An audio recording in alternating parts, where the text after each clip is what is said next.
সলিউশনে আসি। সূত্র কি আছে হাতে? ও আচ্ছা, এদিকে মনোযোগ দিও, তোমাদের যাদের হয়েছে হয় নাই। দেখো গ এর সলিউশনটা এখানেই করে দিই।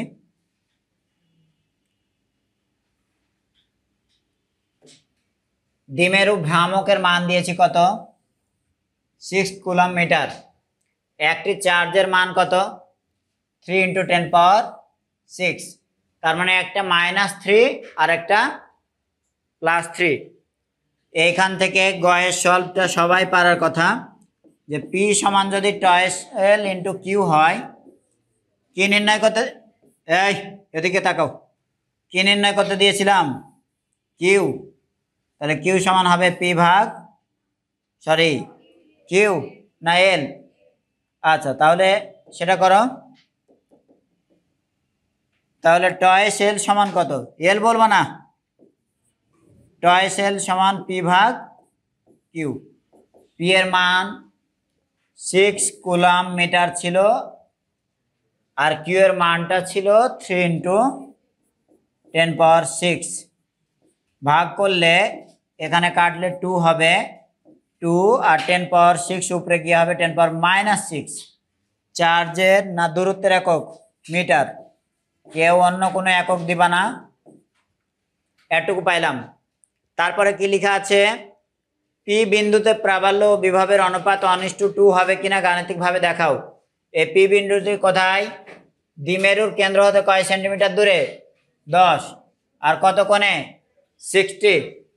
এই জায়গাটাকে ঠিক মতো সূত্রটা দিবা, ভুল না করলেই অ্যান্সার চলে আসবে। তাহলে 10 সেন্টিমিটার দূরে, তাহলে আর এর মান 10 সেন্টিমিটার। 10 সেন্টিমিটারকে মিটার এককে নিয়ে নিও, কত হবে? 0.1 মিটার। আর নতুন করে থিটার মানটা অ্যাপ্লাই করা লাগবে 60 ডিগ্রি। তাহলে এই জায়গাতে প্রাবল্য ই সমান 1/4πε0। সূত্র কি ছিল? পি ভাগ আর কিউব, তাই না? √1 - 3 cos² থেটা। তাহলে লাগাই দাও এখানে 9 × 10⁻9। পি এর মান সব মিলিয়ে কত দেয়া ছিল? 6। আর এর মান যদি 0.1 হয়, তার উপরে আবার কি আছে? তার উপরে কিউব আছে। আর এইখানে cos 60 ডিগ্রির মান কত গো? হাফ। হাফের যদি স্কোয়ার করি তাহলে কত হবে? 1/4। তাহলে √1 + 3 × 1/4। সব কিছু সলভ করে কত পাওয়া যাবে? কত পেয়েছো এটা? এত কিছু কত? 7.14 × 10⁻13 একক হইল নিউটন পার কুলম্ব। এই মানগুলো দিয়ে জাস্ট বিভবটা নির্ণয় করবা।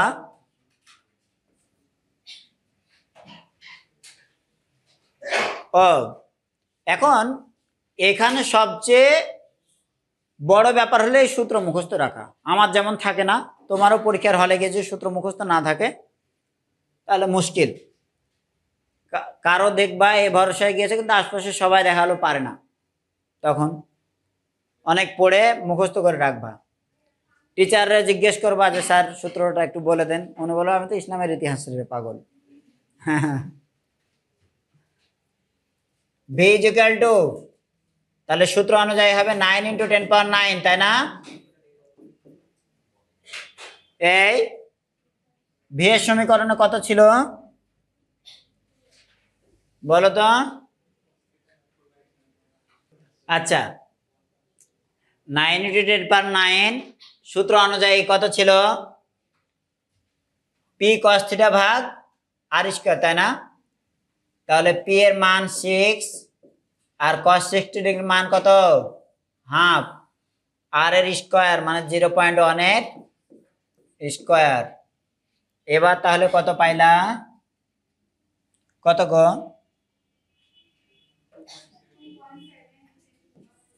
2.7 ইন্টু 10^12।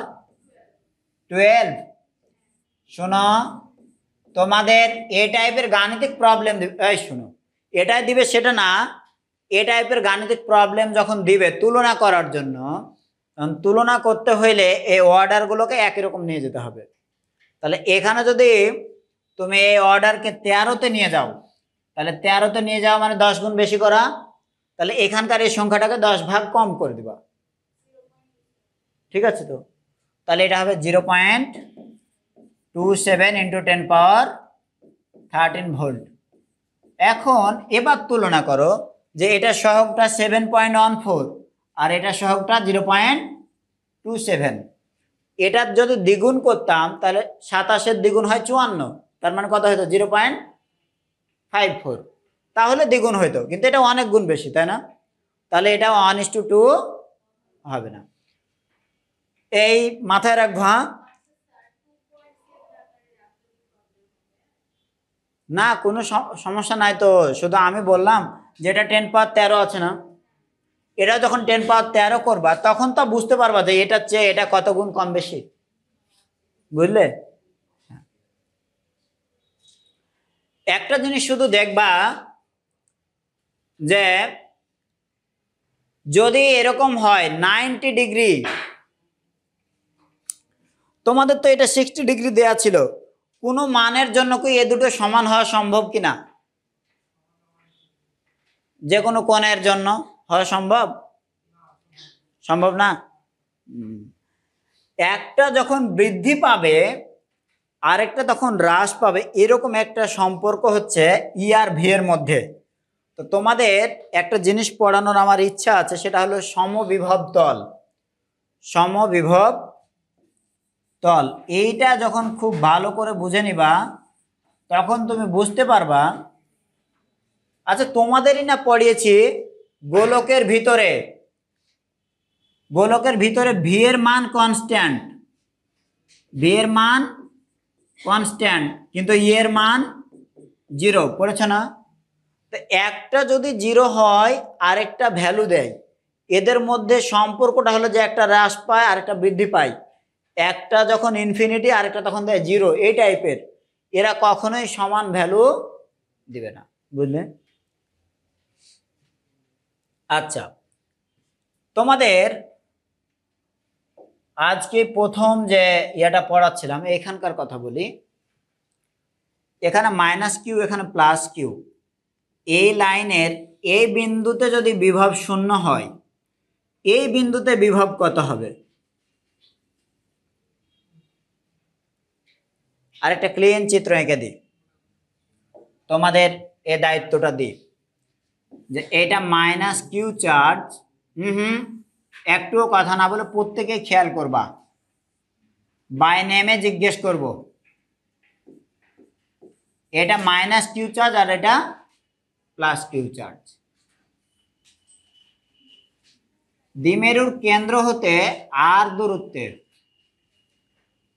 P একটি বিন্দু, এইখানের কোণটা 90 ডিগ্রি। P বিন্দুতে বিভব 0, বিভব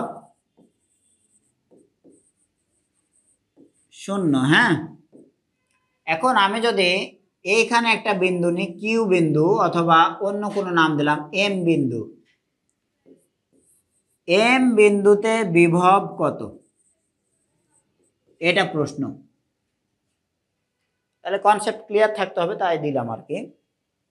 বলো এম বিন্দুতে বিভব কত হবে? শিওর? ও বলে 0, 0ই হবে মনে হচ্ছে। তোমাদের কি মত? কারণ এই পি বিন্দুর দূরত্ব যদি -q থেকে যত, +q থেকে তত, এই কারণে এখানকার বিভবটা ঋণাত্মক বিভব আর ধনাত্মক বিভব সমান হয়েছিল, তাই না?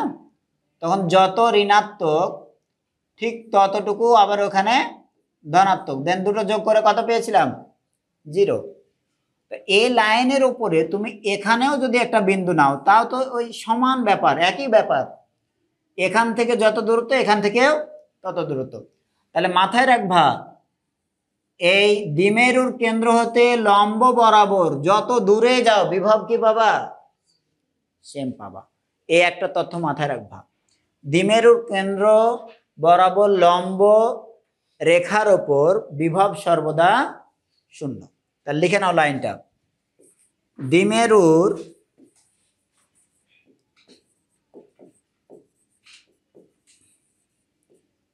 কেন্দ্র বরাবর লম্ব রেখার উপর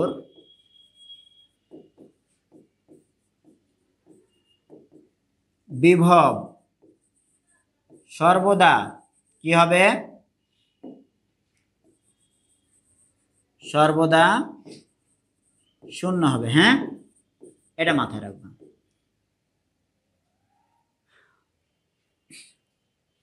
কোথাও বলা নাই, তবে তুমি চাইলে পারে, তাহলে এই বরাবর যে লাইনটা টেনেছো এটাকে চাইলে লিখতে পারো সমবিভব রেখা।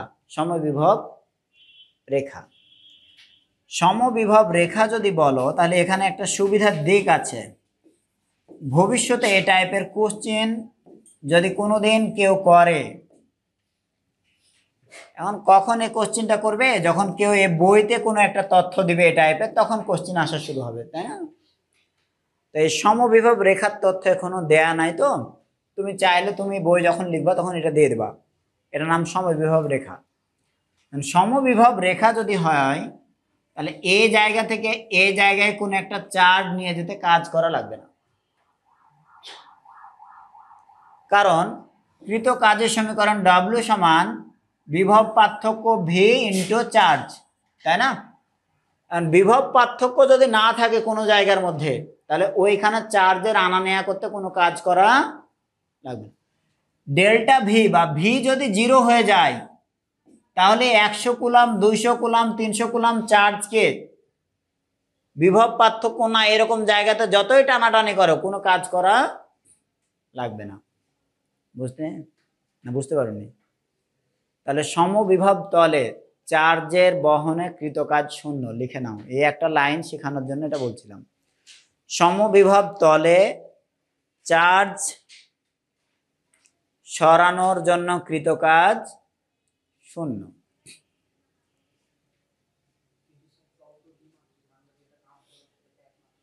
কেন? কোথায় একমাত্রিক আর কোথায় দ্বিমাত্রিক? তো রেখা হইলে কি সমস্যা?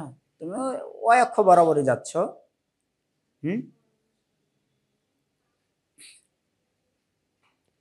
কোনো অসুবিধা নাই। শোনো, ও যেহেতু একমাত্রিক দ্বিমাত্রিক বললো, তা আমার মাথায় তো এখন মনে হচ্ছে যে আরো বেশি ঝামেলাপূর্ণ জিনিস তোমারে দিতে পারে। 1 মিনিটের মধ্যে ছেড়ে দেবো তোমাদের। তুমি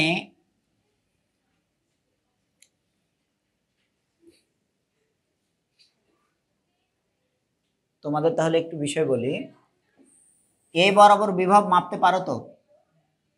মাপতে পারবে না? তড়িৎ দ্বিমেরুর অক্ষ বরাবর বিভব মাপা শিখেছো। আবার 90 ডিগ্রি কোণে যদি হয় বিভব মাপা শিখেছো। কোনো একদিন কোশ্চেন তোমারে দেয়া হবে যে এই জায়গা থেকে 1 কুলাম চার্জ অথবা ধরে নাও 5 কুলাম চার্জ যাই দিক, চার্জকে এখান থেকে টেনে এখানে নিয়ে আসবা, কত কাজ করতে হবে? তাহলে এই জায়গার বিভব আর এই জায়গার বিভব মাপবা, দেন ওই বিভব পার্থক্যের সঙ্গে কি গুণ করে দিবা? চার্জের মান, ওটাই হয়ে যাবে কৃত কাজ। বুঝলে?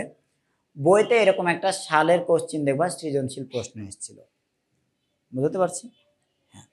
তাহলে তোমাদের আজকে একটা জিনিস ঘোষণা দিই, তড়িৎ দ্বিমেরুর পরে আমরা প্রবেশ করব ধারকে। তাহলে তুমি বই থেকে যত প্র্যাকটিস আছে প্র্যাকটিসগুলো দেখবা, হ্যাঁ, তড়িৎ দ্বিমেরুর উপর।